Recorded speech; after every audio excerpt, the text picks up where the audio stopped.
Hello. Hola. My name is Brendan Gutierrez McDonald.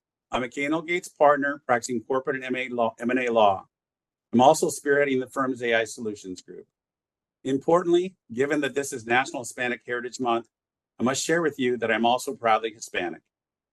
On behalf of the firm-wide diversity committee, welcome to our 16th speaker in our series on race and diversity. And on behalf of the entire K&L Gates community, we also welcome our clients who have joined us today for this very important conversation.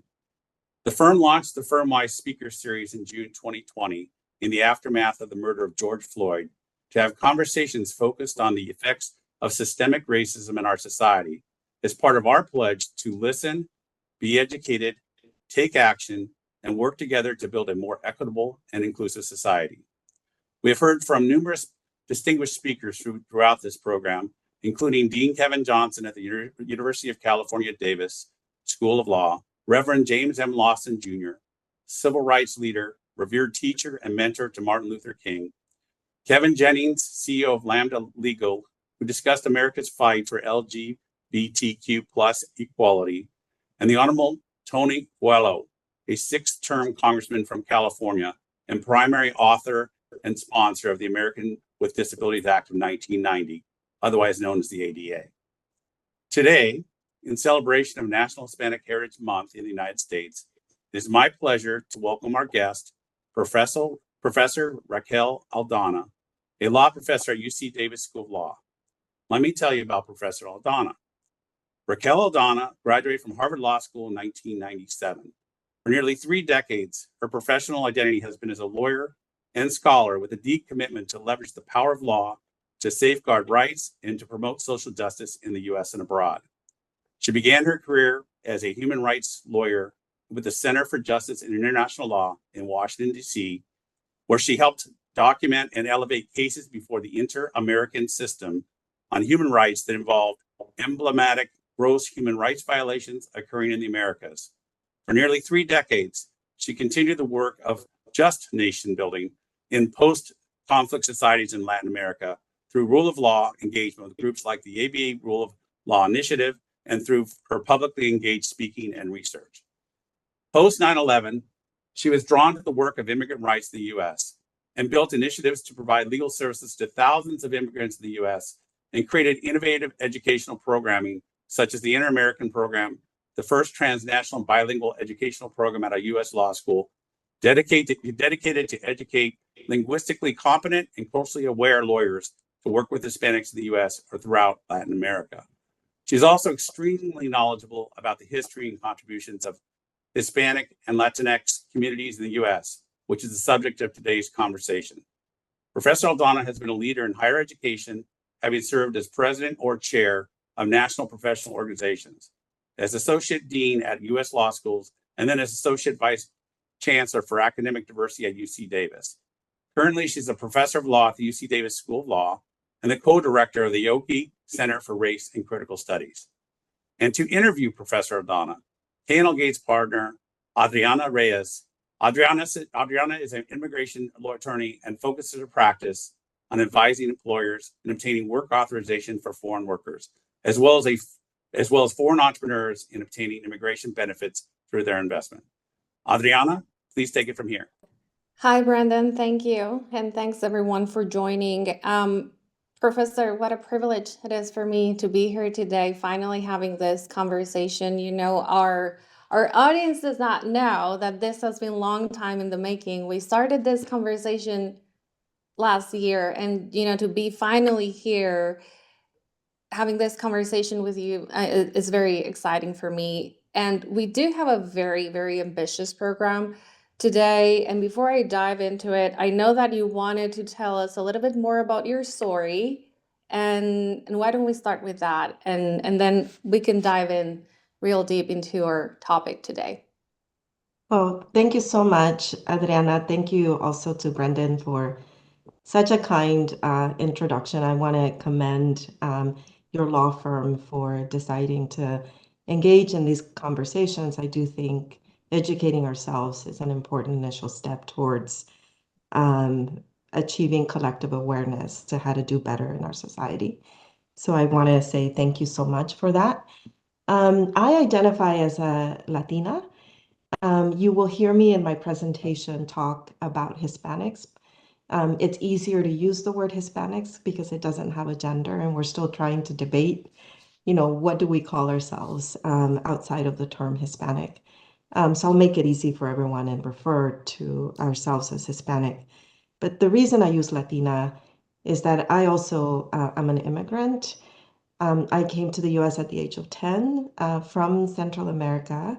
My parents are from El Salvador and Guatemala.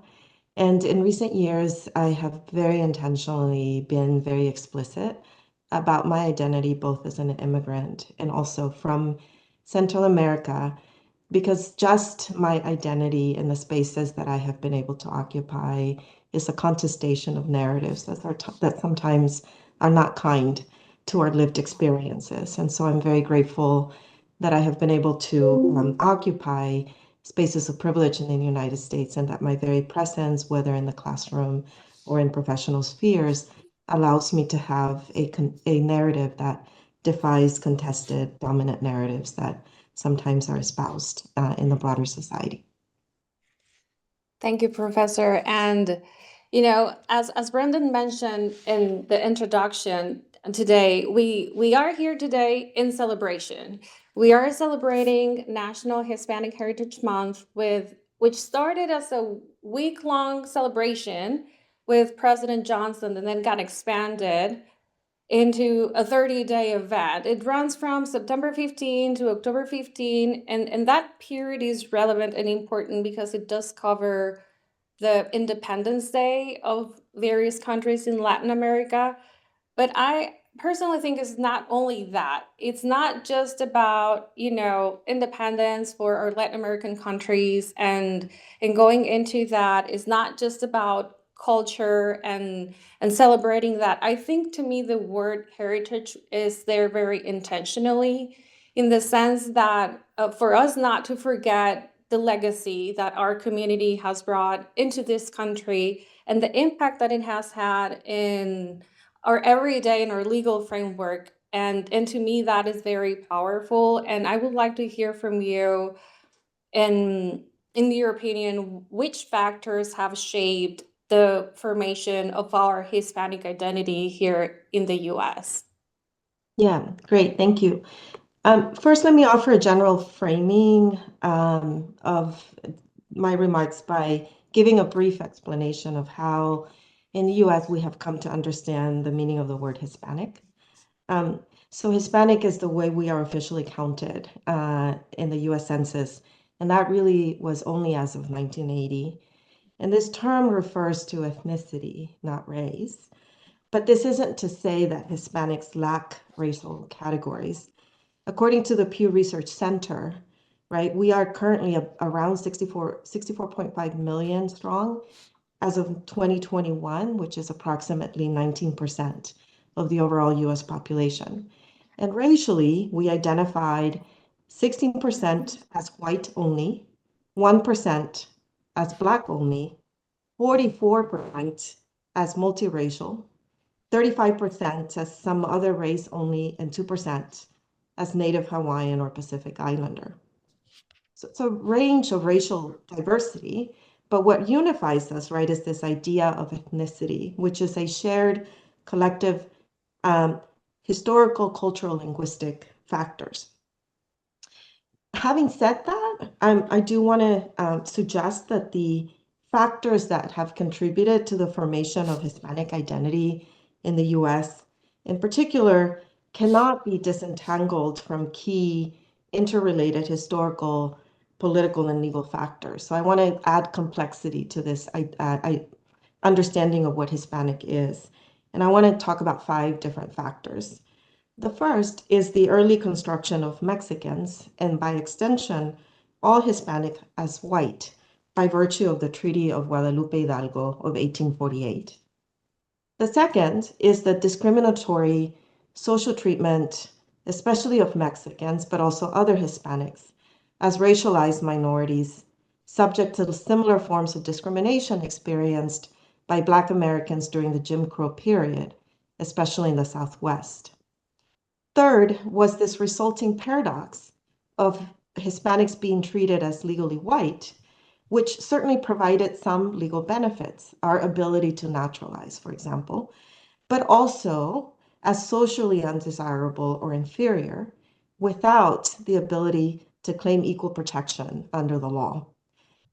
Fourth, the political unification in the 1960s of the distinct lived experiences of four major groups of Hispanics: Mexican Americans, largely in California, Hispanics in New Mexico, and they did use that term because they largely connected their ties back to Spain, Cuban Americans in Florida, and Puerto Ricans largely in New York.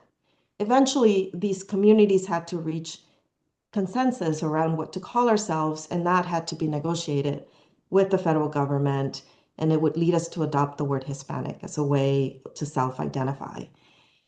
The fifth factor is the constant overlay of new waves of migration from Latin America and Spain to our populations that are here in the US. And these adds both diversity of different lived experiences, but also unique ways of identifying that frankly are sometimes at odds with the ways in which the more long-term established non-immigrant groups of Hispanics in the US identify. I do, with respect to this fifth point, want to clarify some misconceptions about the share of US Hispanics in the US who are immigrants. According to the US Pew Research Center, around 31.8% of the overall population in the US, so a third, right, of all Hispanics in the US are foreign born. But even among this third, around 41% are already citizens. So when you take into account, right, Hispanics born in the United States, which is around 70% of all Hispanics, and you add to that the number of Hispanics who are naturalized, it turns out that among Hispanics, 82% are US citizens. There is a way, however, in which our identity seems to be outsized or disproportionately identified as immigrant.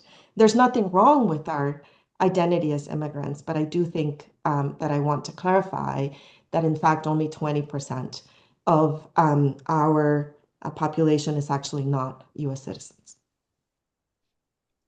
That's so interesting, Professor. And I'm an immigration attorney, so I appreciate the clarification in that. I think it's just so interesting. And what you started with the Treaty of Guadalupe Hidalgo, so that dates back to 1800s. Can you tell us a little bit more about why the treaty is relevant, or what does it have to do with the treatment of Hispanics as legally white in this country? Yeah, great. Thank you. So probably most of you are aware, obviously, of the Mexican-American War, but maybe not exactly how its end through the Treaty of Guadalupe Hidalgo collided at the time with the then existing 1790 naturalization law of the United States, which required that all persons eligible to naturalize as citizens must be white. It may also be shocking to learn that this law actually stuck around for over 150 years because it wasn't repealed until 1952. And it had largely functioned to exclude Asians, initially the Chinese, and then the Japanese, but ultimately all Asians, as well as Arabs, from becoming US citizens. And Mexicans would have suffered the same fate, except for the Treaty of Guadalupe Hidalgo. So let me dive very quickly on this history. Right, in 1844, the US elected President James Polk ran on a platform that included expanding the US territory all the way to Oregon and California, which at the time were part of Mexico. And this, of course, also included Texas.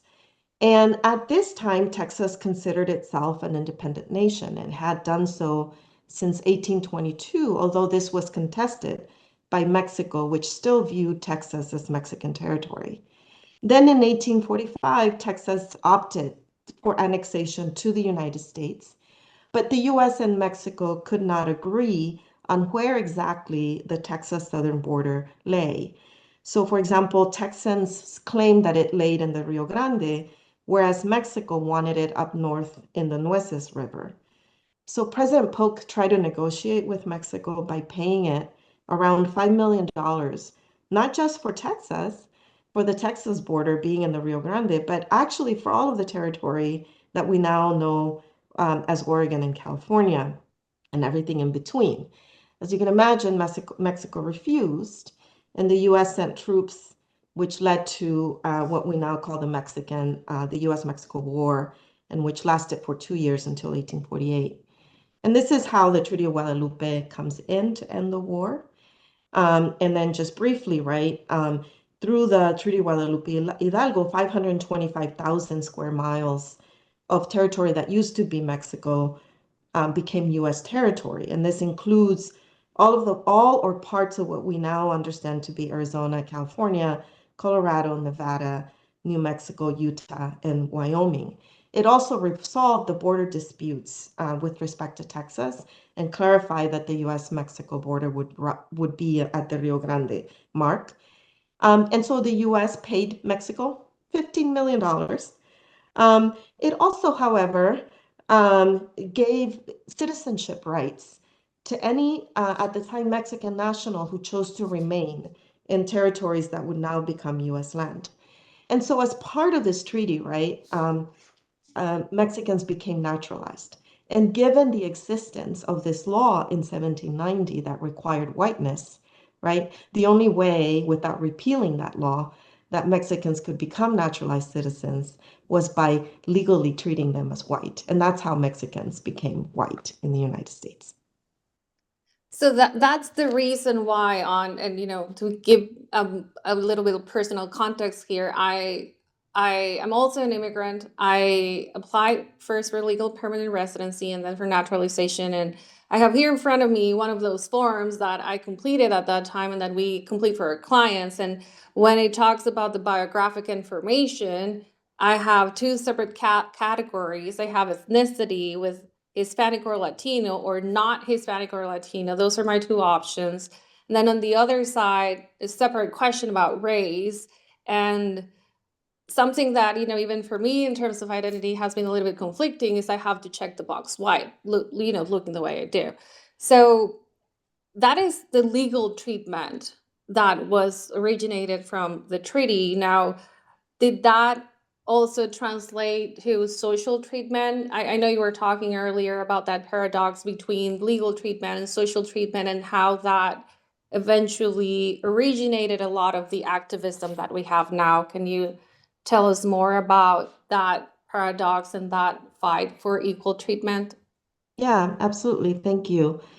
And I'll answer your question specifically in reference to the experiences of Mexicans in the Southwest in this newly formed territory that I was just alluding to. And the answer is emphatically no, right? Mexican Americans and their progeny who opted for citizenship in the US through the Treaty of Guadalupe Hidalgo were never really treated as white socially because, one, they were racialized, and also because new waves of migration from Mexico that quickly followed and grew made it impossible really to tell the difference between who was Mexican and a citizen and who was Mexican and an immigrant. And so you had this dual construction of discrimination based on constructions of race, but also discrimination based on immigration status and the idea, right, that Mexicans would be treated as perpetual foreigners and were also then therefore discriminated on that basis. This period, right, that I'm describing, some scholars have referred to it as the equivalent period of Juan Crow, which is in reference, of course, to Jim Crow, for Mexicans in the Southwest, and by extension, of course, to all Hispanics. During this time period, as I will elaborate later, Mexicans were excluded from juries. They had to attend segregated schools known as Mexican schools, and they could also not enjoy being able to eat at certain restaurants or shop at shops or go to certain stores or stay in particular hotels. So there was segregation in the same ways that there was segregation for Black Americans in other parts of the country. And of course, there was policing violence and violent border enforcement, and even lynchings. Historian William Kerrigan and Clive documented nearly 600 lynching incidents during the first 5 decades following the signing of the Treaty of Guadalupe Hidalgo. And unfortunately, much of this dark history doesn't really get the attention that it deserves. I do want to say, just to close this answer, is that even though I'm mostly focusing on the Mexican American experience, this shouldn't erase the racialized but also distinct experiences of other groups of Hispanics in the US. As a quick example, Puerto Ricans, for example, have had their own civil rights struggles that have been unique to their experiences and have been connected to their efforts to achieve constitutional parity for those who live in the island and also equal treatment as citizens once they move to the United States. The reality is that every enclave of Hispanic really has their own unique civil rights story in this country, worth discussing, but because of time, I'm focusing largely on the Mexican American experience. Right. And so going back, I do want to touch upon a little bit on the term Hispanic, because on your introduction, you mentioned that just for the sake of simplicity, you were going to be using the term Hispanic, and I agree. And how this relates to the census and being counted and the 1980 census. Can you tell us a little bit more about the term and why to this day, it's 2024, is still a bit contested and controversial, and why does it matter to actually have this proper term? Yeah, great, thanks. So in the 1960s, the term Hispanic was only a thing in New Mexico, to be honest. It was not a term that anyone else really used. Latino wasn't really a term either. Instead, communities at the time referred to themselves by referencing their nationality, origins in Latin America, or sometimes in Spain. So they either call themselves Spanish or Mexicans or Cubans or Puerto Ricans or even Latin American. Also, at this time, the US Census was collected very differently than the way it is collected today. Racial identification was a thing, but surprisingly, it was done by the government. It wasn't self-identification. The government actually kind of took a look at you when they did sampling of the census, and then decided what racial category to mark you under. And at the time, there were few racial categories. There was Black, white, or Native American. And so for most people who today would be known as Hispanic, the default was white, as you suggested, Adriana. But this all changed in 1980, and what we have come to recognize a bifurcated question, as you explained, right? You first answer the ethnicity question, and then you answer the racial category if you're Hispanic. How we got to include this ethnicity question of Hispanic is a story about a social movement of distinct communities, as I've alluded to before, that were dissatisfied with the fact, right, that President Johnson at the time, when this was also an important period of civil rights movement in the US, and when President Johnson was lobbied for the inclusion of Hispanics or Latinos or Mexicans as part of civil rights laws, he sort of suggested that Hispanics needed to deal with their civil rights issues locally and regionally and not nationally, since he didn't necessarily saw Hispanics as a unified front. So this was when the social movement began of getting Cuban Americans, Puerto Ricans, Mexicans, Hispanics in New Mexico together, right, in order to have a more visible recognition in the US, and of course, strengthen the numbers that would result from counting together rather than apart. There were challenges, of course, as to how to define the community, right? For some, the movement was about being brown and proud, right? So race was centered in the ways that Hispanics wanted to identify. But for others, race was not the unifying feature, right? Brown left out many Blacks and white Hispanics, and also perhaps inadvertently included other groups like certain Asians, Filipinos, and Indians, and Arabs who also sometimes identify as brown. So brown was discarded, and the term Hispanic became the least problematic. And also, there were advantages to the word Hispanic. It sounded more American, it didn't have a gender. And in fact, in contrast to terms like Latino or Latin American, it also helped project us as a US domestic population, as a US people, right, from the US and not necessarily hailing from a foreign place. It also, quite frankly, was less political than other terms like Chicano that had floated around and that were contemplated. The final thing I'll say about this term is that while it made a lot of sense in terms of bringing all of these disparate communities together, it still today causes some tensions, right? Some groups in the US reject Hispanic precisely because it sounds too assimilated, right? And also because they perceive it as a US imposed government label.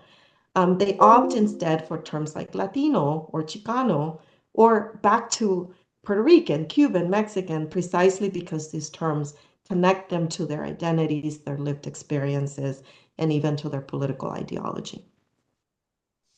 Thank you, Professor. And you started talking already about civil rights, which, is very interesting, and there's so much to cover there, and we'll try to keep it contained just for the sake of time for this conversation. Can you help us elaborate a little bit more about that intersection of the civil rights movement and the socioeconomical conditions of the Hispanic community and how that had later a significant impact in our framework? Yeah, great. I do want to mention two things. One is that there was an effort for Mexicans at the time who were being treated as legally white, right, to assert themselves into the civil rights racial conversation in the US through the 14th Amendment, through law. And I think it's important for me to discuss, in particular, a case that many of you may not know as well. Is called the Hernandez versus Texas case. Interestingly, it was decided in 1954, in fact, 2 weeks prior to the decision of Brown versus Board of Education. And yet the case gets very little attention. What was the case about? Well, the case of Hernandez versus Texas was a unanimous decision of the Supreme Court penned by Chief Justice Earl Warren. And it challenged the exclusion of Mexicans from juries in the state of Texas. And at the time, in about 70 counties across the state of Texas, including Jackson County, not a single Hispanic and really not a single Mexican or Latin American, right, had been allowed to serve in a jury for more than 25 years.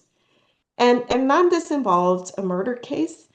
Hernandez was convicted of murder, and he was tried, right, and convicted to life in prison by an all-white Anglo jury, meaning non-Mexican. But remember, at this time, Mexicans are considered white.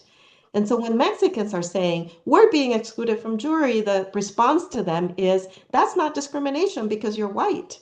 And Mexicans are saying, what do you mean I'm white? You're sending me to segregated schools. I can't even use the restroom in the courthouse for whites. There was a sign in the very courthouse where Hernandez was tried that said, one was whites only, the other one said colored people, and right below it, hombres aquí, which means men here, right? And this was actually the very same argument that the Mexican-American lawyer by the name of Gus Garcia made an impassioned argument to the Supreme Court to say, I am not white. I am not treated as white. And so this led to the Supreme Court's holding, and I'll just read a little bit from it. Throughout our history, differences in race and color have defined easily identifiable groups, which have at times required the aid of the courts in securing equal treatment under the laws. But community prejudices are not static, and from time to time, other differences from the community norm may define other groups which need the same protection. Whether such a group exists within a community is a question of fact. When the existence of a distinct class is demonstrated, and it is further shown that the laws, as written or as applied, single out that class for different treatment, not based on some reasonable classification, the guarantees of the Constitution have been violated. The 14th Amendment is not directed solely against discrimination due to a two-class theory that is based upon differences between white and Negro. So I can't emphasize the importance of Hernandez v. Texas in allowing the 14th Amendment to be a guarantee of equality that is multiracial, right, in response to the reality of our country. Very quickly, you also asked me about the intersection of Hispanics and economic rights, because I do think it's important to acknowledge, right, that the intersectionality of socioeconomic factors in Hispanics in their civil rights agenda has always been there. I want to start out by saying, right, that of course Hispanics in the US have experienced poverty. There has been great progress socioeconomic metrics in recent decades. One metric that I think is important to highlight is the percent of Hispanics with a bachelor's degree or higher education has nearly doubled in just the last 2 decades. 18% of Hispanics, however, still live in poverty, which is at least 5 points higher than the rest of the population. So disparities haven't gone away, but I do want to acknowledge, right, that the gains that have been made, particularly in education, are worth highlighting. So I'll talk briefly about one other case that I think is really important. And this was not a victory, but I think it's really important to highlight. This also arose in Texas. So Texas is in the house today, right? It was Hispanic high school students in the 1970s from San Antonio, Texas, who walked out in protest for their unequal treatment with signs that read, "Every student in America deserves a great education. Where is ours? We want a gym, not a barn." And this protest would lead to a case called San Antonio Independent School District versus Rodriguez, which was decided by the US Supreme Court in 1973. Behind that case was Demetrio Rodriguez, a sheet metal worker, military veteran, and a father of 3 Hispanic kids who did not think it fair, right, for his sons to attend an unequal school in a country that he served. At the time, housing and schools remained largely segregated for Hispanics. And of course, the funding formula for public education was terrible. It was based on collection of property taxes, and it resulted in very uneven, disparate, separate schools. Unfortunately, in this case, in a 5-4 decision, the court did not render victory to the students, finding that the US Constitution doesn't create a fundamental right to an equal education. But I do want to say that the movement to end unequal funding of public schools didn't end there. It continued through lawsuits and legislative reforms at the state courts level. And the very first states included California and Texas that relied on their own state constitutions to sort of really restructure the ways that we do school funding. I can't really dwell on this for too long, but I will say that today funding formulas for public schools are a lot more equitable. A lot of work remains to be done. We're not done, but I do think it's important to acknowledge the role of Hispanics in pushing for more equitable funding in K-12 schools. Definitely. And the Hispanic community and or activism has made definitely a mark in civil rights, but I would say especially in public education, which is not as well known in my perception as other movements. Is there anything else that you would like to add about this before we move on to a different topic? Yeah, I mean, I think one of the things that is interesting is that we know so little about the fights for school desegregation that Hispanics waged in the United States. In my opening remarks, I alluded to the fact that in the Southwest, this nation had constructed what we at the time were called Mexican schools only. And these schools separated kids who were Mexican under a deficit theory that their bilingualism was a deficit, that it meant linguistic deficiency rather than an asset, and also without any testing or any basis, Hispanic kids were considered to be either illiterate or remedial in their academics.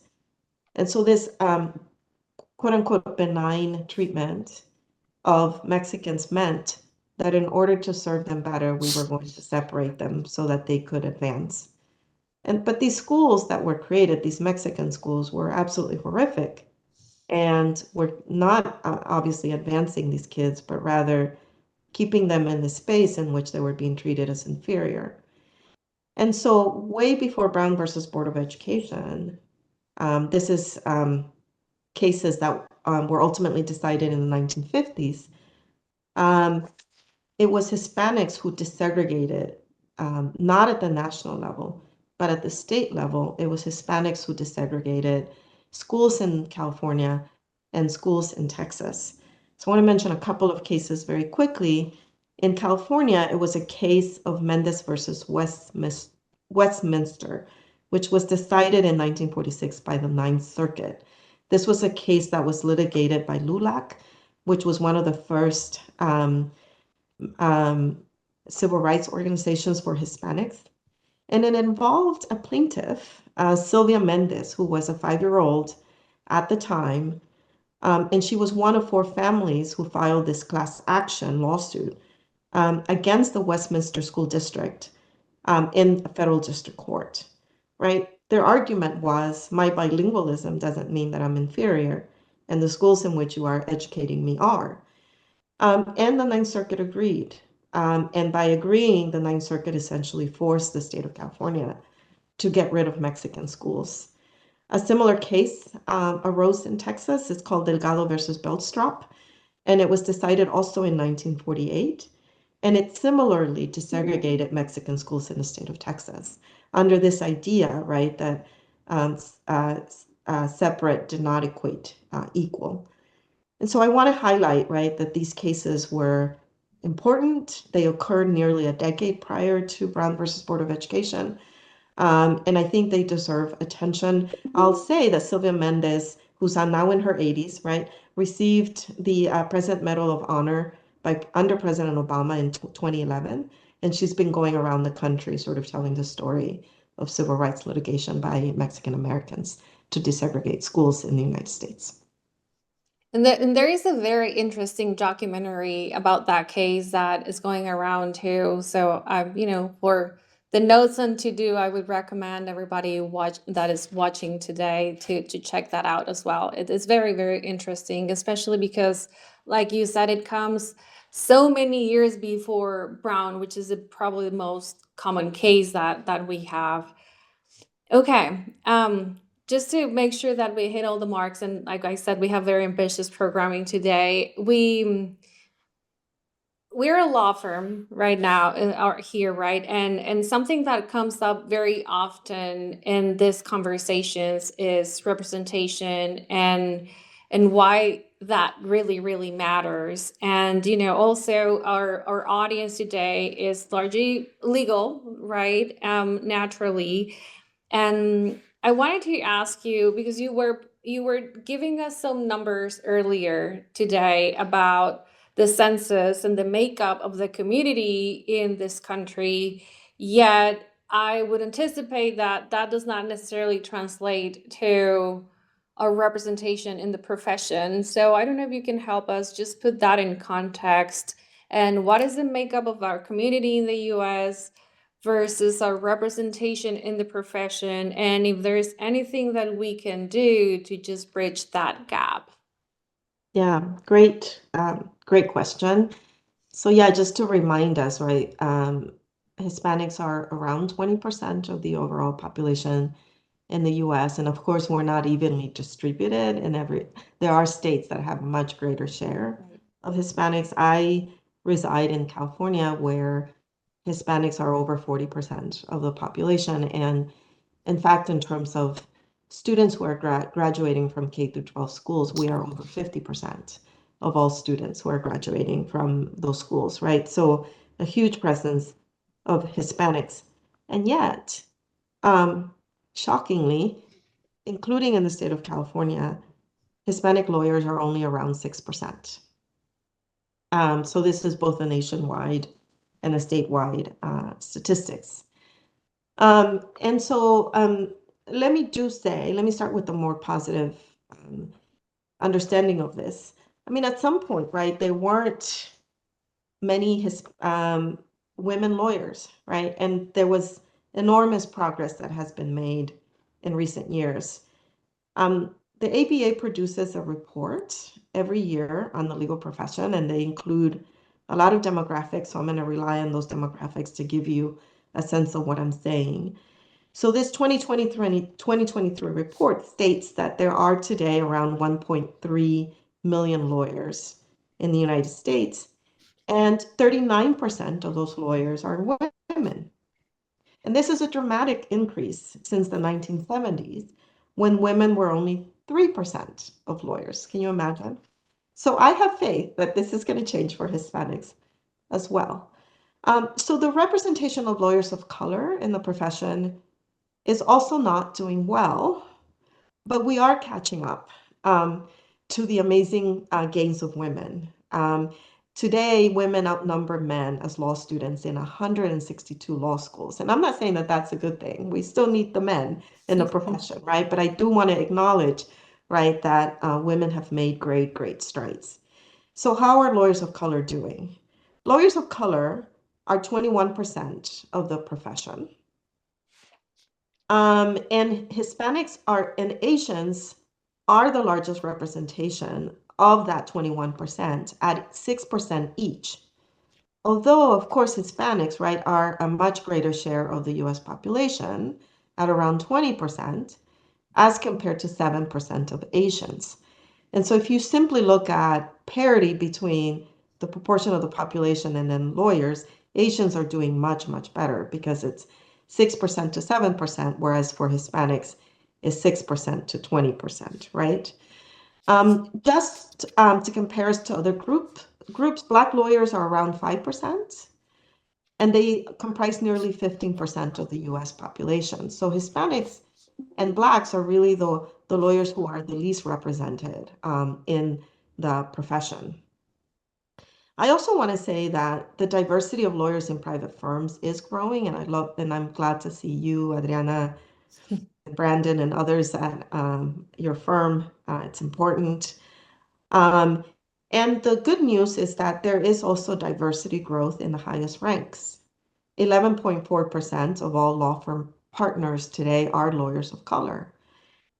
This number has more than doubled in the last 15 years. I mean, I'm starting to feel old and getting old in the profession. When I was being introduced and Brandon kept saying 30 years, I thought, oh my goodness. And yes, actually, when I began my career in private practice, and I can tell you that it felt very lonely being a Latina at a huge firm. At the time, I worked for Jones Day in Washington, D.C. And I do think you see a lot of gains today, but there's a lot more work that has to be done. The largest growth in firms has been experienced by Asian lawyers, who make up around 4.6% of partners, followed by Hispanics at around 3%, and then Black lawyers, who are around 2.3% of partners at firms. So how do we improve? Because you asked me that, and I think it's important to talk a little bit about that. The good news is that the ABA is also tracking the diversity of law students, right? Because we need to sort of focus on what is the pipeline looking like? You know, are we going to make gains by looking at who's graduating from law school today? In 2022, there were around roughly 120,000 law students enrolled in JD programs across the US. And today, around 33% of all of the students are students of color. This growth has really come in the last 4 decades. In 1978, only 9% of all students were students of color. Today, Hispanics have the largest share of that 33% that I mentioned. So Hispanics are roughly 14% of all students of color at US law schools, and this is followed by Black and Asian students at around 8% and 7%, respectively. Right. So I do think that you're starting to see a pipeline that's going to, I think, transform the legal profession in the next few decades. It's going to take some time.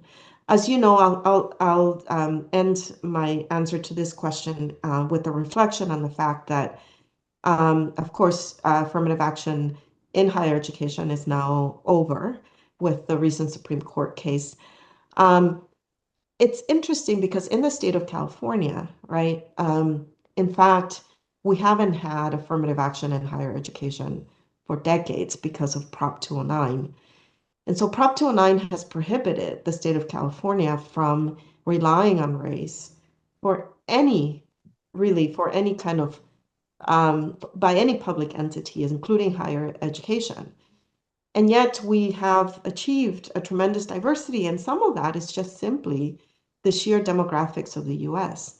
You can't fight against the demographics that I alluded to, right? The fact that 52% of all kids who are graduating from public schools in the state of California are Hispanic means that many of them are going to end up, right, in the elite spaces of higher education. And so I don't think you can fight against demographics. The law doesn't always provide the answers, but societal changes do.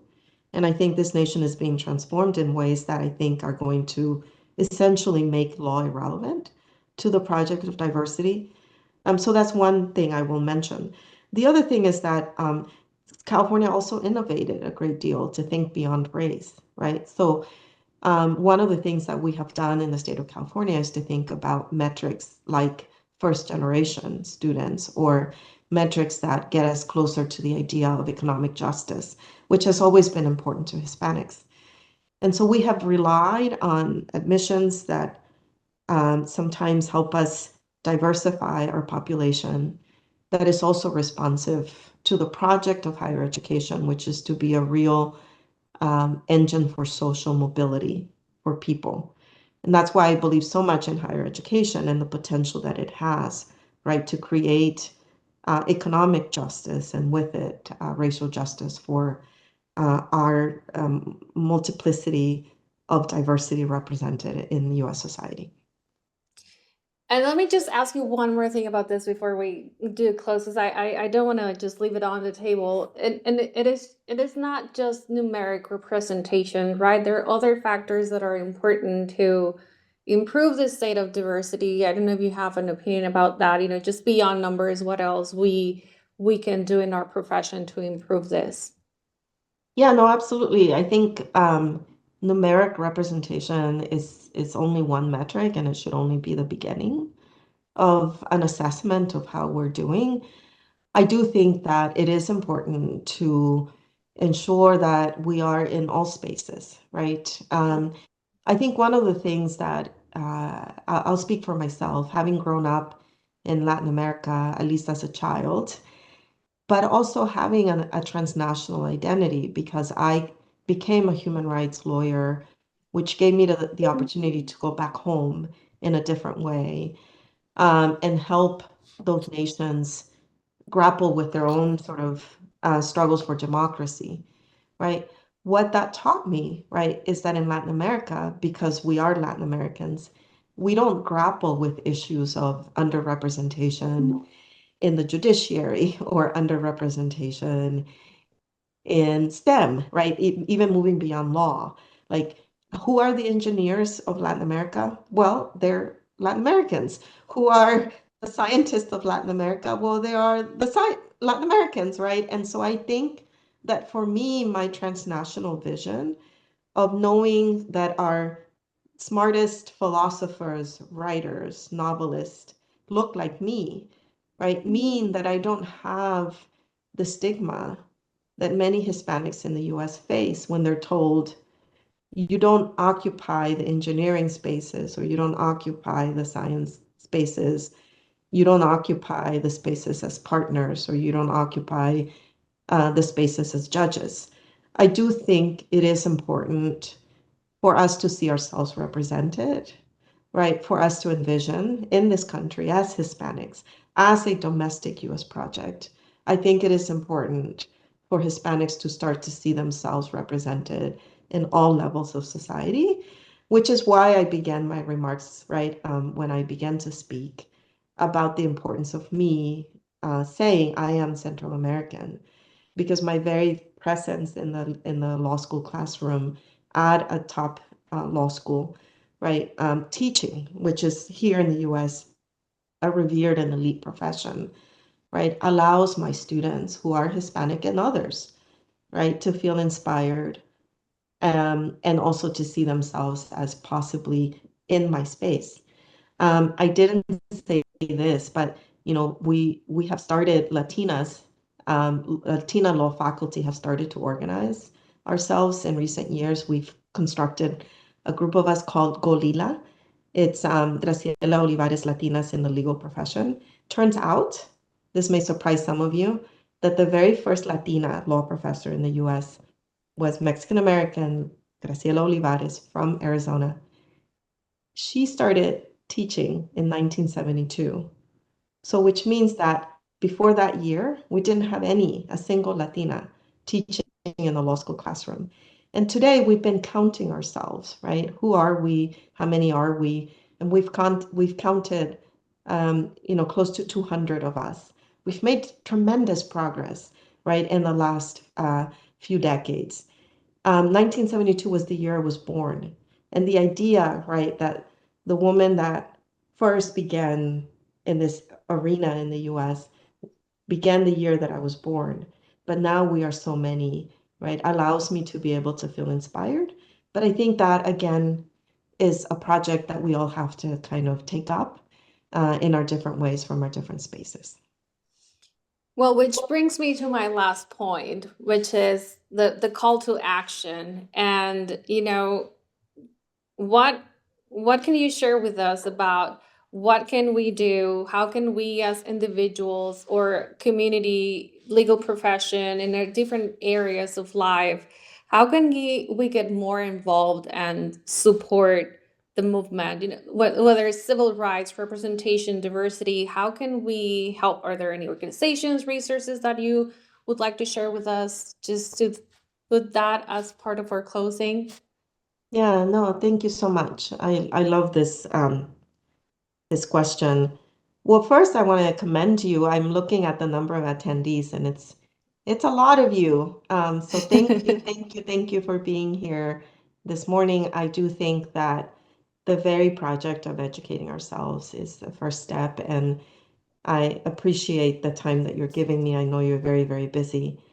And so, yes, that's the first step, is just empowering yourself with knowledge.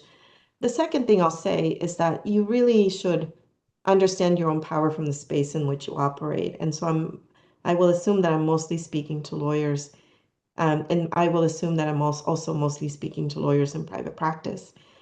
And I think mentorship, that sounds simple, but in all sincerity, mentorship can be life transforming. Um, if you don't mind, I'll tell my own story of how I ended up at a firm. And actually, it wasn't a Latina; it was a white woman who I went to a very elite law school, right? I was at Harvard Law School, but I was still first gen. I was still an immigrant. I came from poverty, and Harvard was very difficult for me, and I didn't always feel like I belonged. And Harvard has done some really interesting, innovative things to promote diversity, but sometimes it's not an easy space to occupy as the recipient of those structural reforms. So, for example, Harvard sometimes, and I don't know if they still do it, but at the time, they had sort of a lottery for you to be able to interview with firms. So firms didn't select you. It was sort of a lottery system. And I was so naive, I didn't really fully appreciate this when I was walking into spaces to interview with firms. I didn't really appreciate that firms weren't necessarily selecting me as the person they wanted to interview. Um, so sometimes, in all sincerity, those experiences were very difficult. they left me feeling like I didn't belong. On top of my own insecurities, I was walking into spaces that sometimes felt a little hostile, even if it was just that they weren't all that interested in me. And it felt like a performance. And then we would compare notes. The Latinas at Harvard would say, "How many callbacks do you have?" And the Latinas were like, "I have one," or "I have two." And our Latino brethren, and we were happy for them, were like, "Oh my God, I have 10 callbacks." And that made you feel even worse, right? Because you weren't doing as well as this other group of students. But I remember I was about to give up. I was like, I'm done. I'm not even going to try to be in the private sector. I was about to give up. And then my last interview for that day was with Jones Day, and it was late. It was at 6 o'clock. And I walked into the room, and there was this, and I feel so bad because I have forgotten her name, and I've been trying to look her up to figure out who she was because she was so important in my having spent a year at Jones Day, which was really a good year for me. But when I walked into that space, there was this woman. She was regal. I remember that she was beautiful. She had all of this, beautiful jewelry. She was perfectly made up, like you, Adriana. And then, she was older than you. But then she says to me, "I've been waiting to meet you all day." And I was floored by that. She said, "You have such a fascinating story." She said, "Tell me more about your story." And then she said, "You know what? Tell me more about your story over dinner." And she took me to the fanciest of dinners that I have ever had in my life. And then she told me, "You have an offer, right? So I hope you accept because I really want to see you at Jones Day." I would later learn that she was one of the very first, and maybe the first female partner at Jones Day. She had a reputation for being really, really tough. People were afraid of her. But for me, she was incredible. She brought me into a space. She saw me. She made me feel seen and wanted. And so I want you to do that.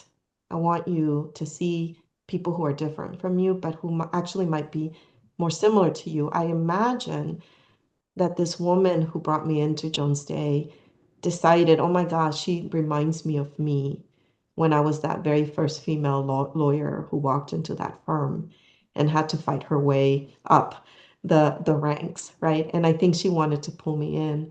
So I would say mentorship is incredible. It's powerful. It's transformative.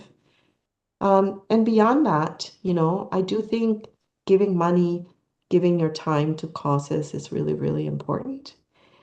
And I'll say one more thing because I can't help myself. Pay attention to what's happening at the US-Mexico border. Don't listen to the rhetoric. These are human beings who are in profound suffering, who are trying to knock on their doors to seek asylum from a nation that has always believed that our role is to protect people who are escaping repression. So please stop listening to the narrative and pay attention to human lives. Humanize people. I think that's the best way to really participate in the project of social justice. Thank you so much, Professor. Thank you so much for sharing your time and stories and your knowledge. It has been truly, truly an honor for me to be moderating today. We have 2 minutes if there's anything else you want to add. I just want to say thank you. It's been a lovely space, and I hope that my comments today have taught you a little something about Hispanics and civil rights. Thank you so much. Well, we go on now to celebrate. We still have through the October 15th on National Hispanic Heritage Month. And thank you everyone for joining. It has been a pleasure to be with you today. Goodbye. Bye. Thank you.